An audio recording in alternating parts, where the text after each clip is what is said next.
maju ke depan.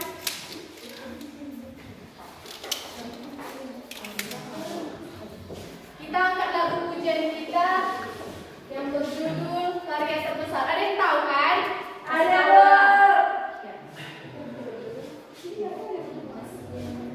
Kita bernyanyi kasih yang terindah. 2, 3 ya. Kasih yang terindah, hati yang mulia, hanya ku temukan di dalam-Mu, Yesusku. Ya, cepat. Pujian dari hatiku, tangannya selalu di setiap waktuku,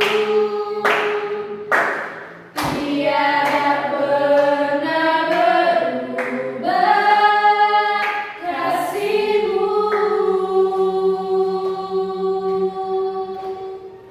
Karya terbesar dalam hidupku, pengorbananmu yang selamatkanku.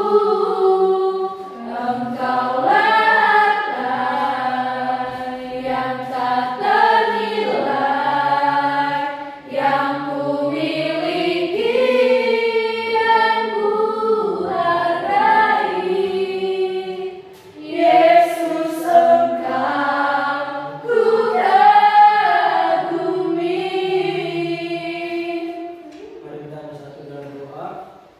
Ya Allah Bapa yang bertata di sekalian surga, Engkau kami kagumi, Bapa, atas berkat-Mu kami masih dapat berkumpul di sini Bapa untuk belajar.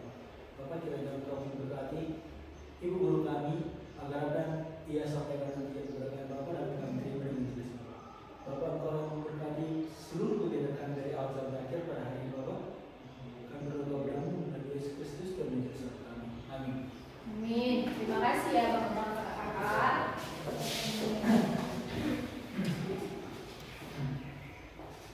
Ya. Ada yang tahu materi kita hari ini apa? Kan sudah ada di depan. Iya. Karya Allah dalam membaharui kehidupan. Ya, bisa kita buka bahan Alkitab kita dari Yohanes 3 ayat 1 sampai 8, Yeremia 31 ayat 31 sampai 34, dan 2 Korintus 5 ayat 17. Ya, kita masuk ke pengantar ya. Tujuan pembelajaran menjadi tujuan pembelajaran kita hari ini yaitu yang pertama, menjelaskan bagaimana alam memperbaharui manusia dan alam serta apa yang baik bagi peserta didik. Yang kedua, mendalami beberapa bagian Alkitab dan menjabarkan pembaharuan yang dimaksudkan dari bahan Alkitab tersebut. Ketiga, melakukan penilaian diri menyangkut hidup baru. Dan yang keempat, menjelaskan cara menerapkan hidup baru dalam kehidupan pribadi dan sosial. Ya, kita masuk ke materi kita yang pertama, pengantar. Boleh dibacakan oleh Susi yang tadi Asyila lagi. Dalam pembaharuan ini, keselarasan hidup antara manusia dan alam dipulihkan dan sebagai bagian dari pembaharuan itu. Manusia membaharui visinya menyangkut keselarasan hidup dengan alam ciptaan Allah. Pembaharuan hidup manusia memiliki efek bagi seluruh ciptaan, di mana manusia yang telah mengalami pembaharuan hidup memiliki pandangan positif terhadap alam serta bersikap proaktif dalam memelihara alam. Ya, itu yang menjadi pengantar materi kita yang pertama. Ya, kita masuk yang materi kedua, memahami makna karya Allah dalam membaharui kehidupan. Di kalangan remaja seperti kalian, dapat muncul pertanyaan, mengapa manusia memerlukan pembaharuan? Bukankah manusia telah diselamatkan oleh Allah melalui Yesus Kristus? Karena telah diselamatkan oleh Allah melalui Yesus Kristus, maka manusia harus mewujudkan hidup barunya. Menurut istilah Rasul Paulus, orang beriman harus hidup menurut roh dan bukan menurut daging. Hidup menurut roh artinya manusia yang memberi diri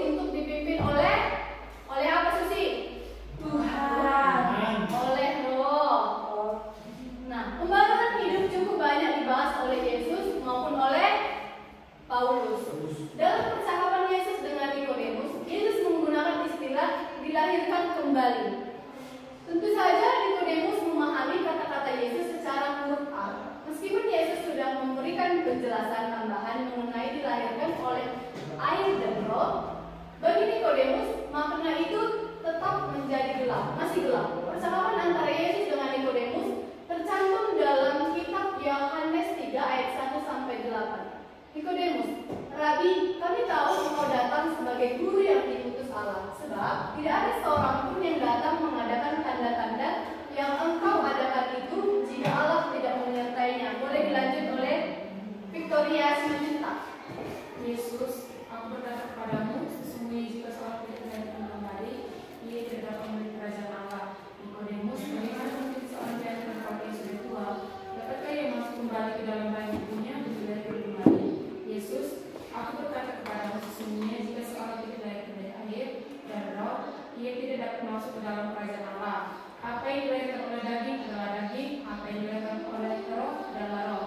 Janganlah engkau heran, karena aku berkata kepadamu, kamu harus dilahirkan kembali. Nah, arti percakapan antara Nikodemus, Yesus dan Nikodemus, yaitu untuk menjadi bagian dari anggota kerajaan Allah, manusia harus memasuki satu hubungan yang baru dengan Allah, bertobat dan memiliki hidup baru melalui iman dan percaya kepada Allah. Di dalam Yesus Kristus, orang percaya menerima karunia Roh yang mengubah hidupnya menjadi manusia yang berbeda dari sebelumnya. Nah, Yesus telah menyelamatkan manusia dari hukuman dosa. Karena itu, tiap orang yang telah diselamatkan perlu menanggapi keselamatan itu melalui pertobatan dan melalui hidup baru. Setiap hari manusia berhadapan dengan berbagai godaan atau tantangan. Setiap kali kita jatuh ke dalam dosa, kita membutuhkan pertobatan dan pembaharuan hidup. Makna pembaharuan dalam kaitannya dengan pemulihan hidup antara manusia dengan Allah. Belajar mengenai pembaharuan Allah bagi manusia dan Allah memberikan pencerahan kepada kita untuk mengubah cara hidup kita, mengubah cara pola pikir kita, yaitu lebih peduli pada keselamatan dan kelestarian Allah dan nikmat hidup. Kita dapat mulai dari hal yang paling sederhana, yaitu membuang sampah pada temannya atau memilah-milah sampah sebelum dibuang. Kita dapat menggunakan alat-alat teknologi, komunikasi, informasi, atau waktu yang lebih lama sehingga mengurangi volume sampah elektronik di bumi kita. Mulai kritis dalam memanfaatkan barang-barang yang menyebabkan alam menjadi rusak dan merana. Misalnya, mulai menggunakan sapu tangan sebagai pengganti tisu karena tisu dibuat dari kertas yang diambil dari batang-batang pohon. Nah, jika pohon ditebang terus, maka hutan akan menjadi gundul. Ya, hutan yang gundul menyebabkan tidak ada penahan air hujan sehingga terjadi pengikisan, erosi, banjir, dan longsor. Melalui perubahan cara hidup yang memperhatikan keselamatan dan kelestarian alam, hubungan antara manusia dan alam dipulihkan. Karya Allah dalam pembaharuan mengembalikan keharmonisan hidup antara manusia dengan alam. Nah, kita masuk ke materi kita yang C, pendalaman Alkitab. Boleh dibacakan oleh Weni?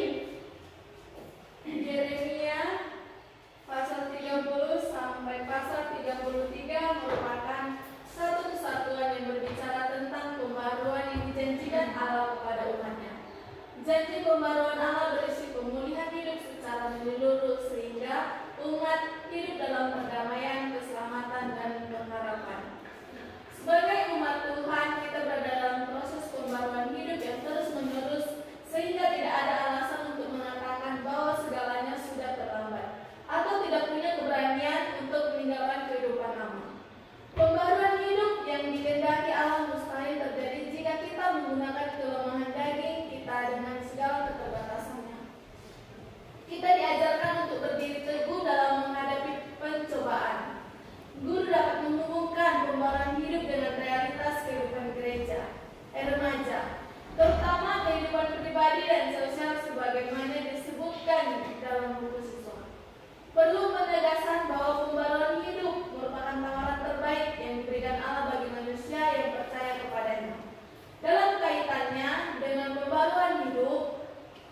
Yang pertama, kehendak Allah dinyatakan di dalam Alkitab. Menurut surat 2 Timotius 3 ayat 16 tertulis, yang diilhamkan Allah bermanfaat untuk mengajar, menyatakan kesalahan, memperbaiki kelakuan, mendidik orang dalam kebenaran, dalam rangka memahami dan menerima apa yang diperintahkan Allah dalam Alkitab.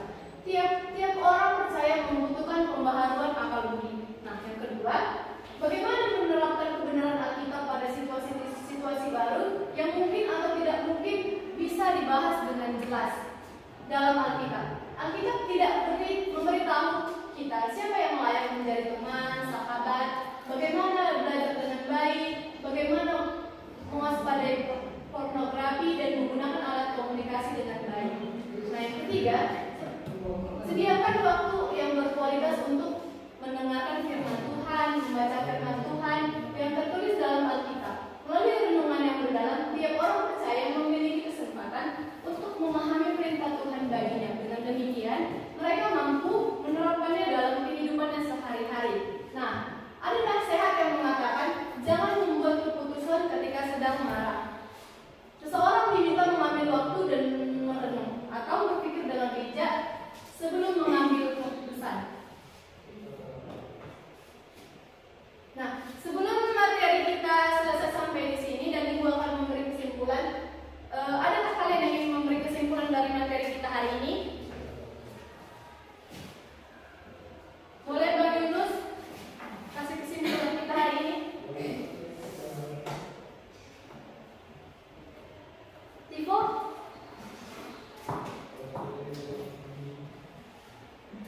Ya Ibu, hal itu membaharui kehidupan kita menjadi roh Yesus yang Dia berikan kepada setiap manusia.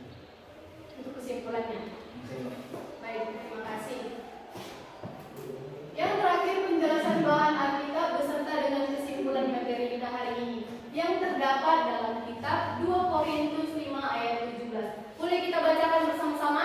1, 2, 3, ya. Setiap orang yang menerima Yesus Kristus oleh iman dijadikan ciptaan yang baru dan masuk ke dalam dunia baru dengan Allah yang memerintah di dalam rohnya. Dalam hidup baru, orang percaya itu menjadi manusia baru yang diperbaharui hidup dengan cipta Allah, ikut merasakan kemuliaannya melalui akal budi yang tidak yang dibaharui dan hidup dalam kekudusan.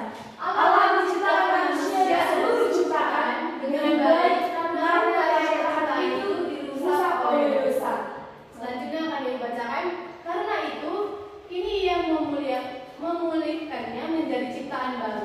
Mereka yang telah menjadi ciptaan baru hidup dalam kebenaran dan kekudusan.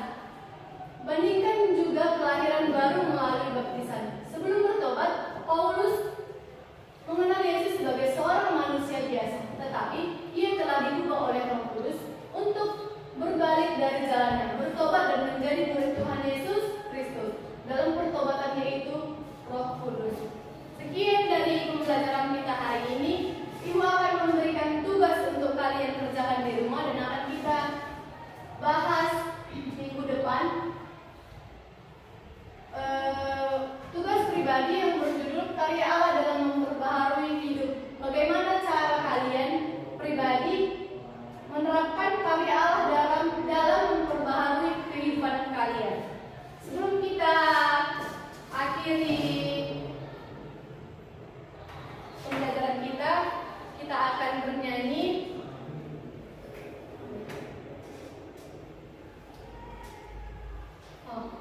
Ada yang tahu lagu Hidupmu Berharga Bagi Allah? Tahu kan? Tahu Bu. Ya, kita nyanyikan. Berdirilah dulu kita, yuk bersemangat. Dan pulang kita.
Engkau masih boleh menyertai kami pada siang hari ini.